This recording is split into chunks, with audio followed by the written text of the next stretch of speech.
বুধবার দিন রাত্রেবেলা না কিছু রুটি এক্সট্রা হয়ে গেছিলো, তাই সেদিন আর ওটস ভেজাইনি। ভাবলাম এগুলোকে ইউজ করেই পরের দিন সকালবেলা ব্রেকফাস্টে ট্যাকো বেল বানিয়ে নেবো।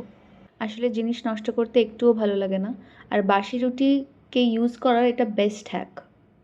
ট্যাকো বেল আশা করছি সবাই জানে কি, বাট আমাদের ইন্ডিয়ানসদের জন্য বাসি রুটিকে উদ্ধার করা এটা একটা বেস্ট ওয়ে। এই রেসিপিটার ফিলিংটাই প্রিপেয়ার করা আসল, আর তো 5 মিনিটের ব্যাপার। ভিতরের ফিলিংটা একদম নিজস্ব চয়েস, যে কোনো রকমের ফিলিং ইউজ করা যেতে পারে, ভেজ ননভেজ এনিথিং। ইভেন আমি এটা আলু সিদ্ধ মাখা পুর দিয়েও ট্রাই করে দেখেছি। So basically it's that simple. So এখানে আমি একদম আমার বাড়িতে যা যা অ্যাভেলেবেল ছিল সেগুলো ইউজ করেছি। একটু পনির, একটু ক্যাপসিকাম, একটু পেঁয়াজ, টমেটো আর চিজ। চিজটা ইজ কমপ্লিটলি অপশনাল। আমি ইউজ করেছি বিকজ আমার আর আমার বর দুজনেরই আমাদের চিজটা খুব একটা প্রিয় জিনিস, তাই আমি ইউজ করি। It just enhances the flavour, আর কিছুই না। আর তার সাথে নুন, গোলমরিচ, অরিগ্যানো, পেরি পেরি এইসব মশলাগুলো দিয়ে ফিলিংটাকে একটু মেখে নিয়েছিলাম। দ্যাটস অল, আর কোনো মাথা ব্যথা নেই।